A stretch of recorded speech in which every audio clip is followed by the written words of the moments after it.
Meu nome é Lívia Lopes e hoje nós estamos aqui para estudar um pouco mais sobre a lição 7 da nossa revista Betel, que traz por título Fugindo do Método Farisaico de Educação. Essa é uma lição importante porque, na verdade aplicada, ela já nos mostra o que nós devemos trabalhar em nossa família. O lar cristão é um lugar onde vivem os filhos de Deus que devem criar e formar outros filhos de Deus para Deus. Portanto, os métodos disciplinares devem ser aplicados com justiça, misericórdia e fé. O método farisaico de ensino, ele é diferenciado porque ele não trabalha com a misericórdia e ele não trabalha profundamente com o porquê ser pessoa que serve a Deus. E sim, ele tenta demonstrar através de punições que devemos seguir as normas e a lei de Deus. Este se torna um erro para muitas famílias, que por ser um método mais tranquilo, mais fácil para os pais, porque não exige muito diálogo, não existe nesse tipo de método muita conversa entre os pais e os filhos, explicar por que a criança não deve tomar aquele tipo de atitude. Sim, nesse método existe uma forma de dizer, você não vai fazer porque senão eu vou te punir. E mostra Deus também como um ser punitivo, aquele que está sempre pronto a tomar de volta e a castigar as pessoas que não cumprem aquilo que Ele manda. E não é assim que a Bíblia nos ensina a trabalhar com os nossos filhos. No ponto 1, os usuários do método farisaico. Geralmente são aquelas pessoas que procuram os melhores lugares na igreja, são pessoas que não se preocupam muito com a vivência particular do ser com Deus. E sim procura demonstrar para a sociedade que a família dele é a família mais espiritual que existe na igreja. Sobre os pais está uma grande responsabilidade. Neste tipo de método, os pais são vistos como aqueles detentores do poder, aqueles que mandam e desmandam dentro da casa. Isso às vezes gera na família um acúmulo, um excesso de funções, um excesso de uma carga muito profunda sobre o cônjuge ou sobre os filhos. Porque os pais são vistos como ditadores, como mandões, e não aqueles que vão dialogar com seus filhos sobre as normas e regras, e inclusive sobre a lei de Deus. As pessoas que preferem trabalhar com esse método, segundo a nossa lição, também são aqueles que procuram se assentar na cadeira de Moisés. Na época em que esse texto foi escrito, quando Mateus escreveu esse texto, existia nas sinagogas uma cadeira especial, que era chamada a cadeira de Moisés. E ela era reservada para as pessoas mais ilustres, mais importantes da sociedade naquela época, quando estavam presentes no culto. E as pessoas que preferiam trabalhar com esse método gostavam muito de se assentar nessa cadeira. Ou seja, tomavam para si a glória e gostavam de demonstrar que ele estava ali por merecimento e não pela misericórdia de Deus. No ponto 2 da nossa lição, também vem trabalhando sobre o método farisaico, ele promete primazia. Nesse tipo de método, as pessoas preferem fazer alguma coisa porque serão melhor vistas, serão melhor aceitas na igreja, serão melhor atendidas dentro da igreja. Ora, ele vai se sentir o mais santo que os outros, o mais poderoso que os outros, porque está demonstrando uma espiritualidade que na maioria das vezes não tem dentro de si. A vida espiritual e particular com Deus muitas vezes está defasada, mas essas pessoas demonstram que está tudo bem.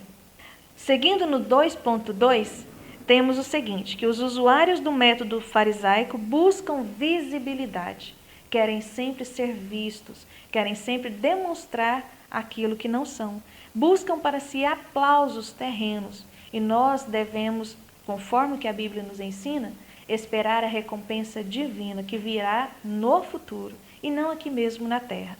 No 2.3, o método farisaico acena para a possibilidade de reconhecimento e popularidade, reforçando aquilo que nós já falamos no ponto anterior.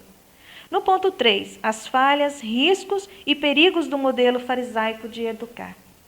Uma falha muito importante nele é esta, que pode levar as pessoas a ter uma visibilidade, serem reconhecidos, serem vistos como sendo pessoas espirituais, cheias de valores, quando na verdade a sua vida espiritual está muito deficiente, está muito defasada. Muitas vezes não são pessoas convertidas, não são filhos que se converteram a Deus, mas estão debaixo de uma carga, uma quantidade de regras que eles devem seguir. E por isso é que eles permanecem na igreja até ter uma oportunidade de saírem dali. Não conseguem reconhecer Deus como sendo um ser misericordioso, um ser bom, aquele que está sempre pronto a perdoar, sempre pronto a nos ajudar e trabalhar nas nossas vidas. No 3.3, vai falar para a gente sobre os perigos de se educar os filhos com o modelo farisaico nos dias atuais. Segundo o nosso comentarista, as pessoas que são educadas por esse método, seguir através de aprovação dos outros, uma carga muito grande de regras, métodos, sem saber por que está cumprindo aquelas coisas, por que está seguindo a lei de Deus, não foi explicado a elas o porquê de nada. Simplesmente você deve seguir porque é assim e pronto. É uma imposição. Um grande perigo é que essas pessoas que foram educadas assim se tornam presas fáceis para pessoas mal intencionadas, as pessoas que querem vender drogas, as pessoas que querem levar para uma vida de sensualidade e uma vida totalmente desregrada, porque essas pessoas não conseguem questionar, essas pessoas não conseguem entender o porquê seguir regras. E como eles já estão se sentindo muito penalizados, a primeira oportunidade que eles têm de ter uma falsa liberdade, eles vão procurar esses filhos que foram mal educados desta forma, vão procurar uma forma errada de encontrar liberdade. Nosso comentarista vai até mais além. Ele diz que quando usamos esse método, poderemos criar filhos para o inferno e não para Deus. Isso é muito sério, é muito grave, nós devemos ressaltar isso enquanto estivermos ministrando a nossa lição. Já na conclusão, o nosso comentarista diz: fujamos do trágico erro dos fariseus, que era tentar demonstrar que a sua família é melhor que as outras, que a sua família não tem erros, que a sua família está sempre certa e tem uma espiritualidade muito grande com o Senhor. Também nós devemos parar e pensar um pouco. Não devemos nem ser tão punitivos, mas também não podemos deixar que a educação dos nossos filhos seja totalmente cheia de liberdades.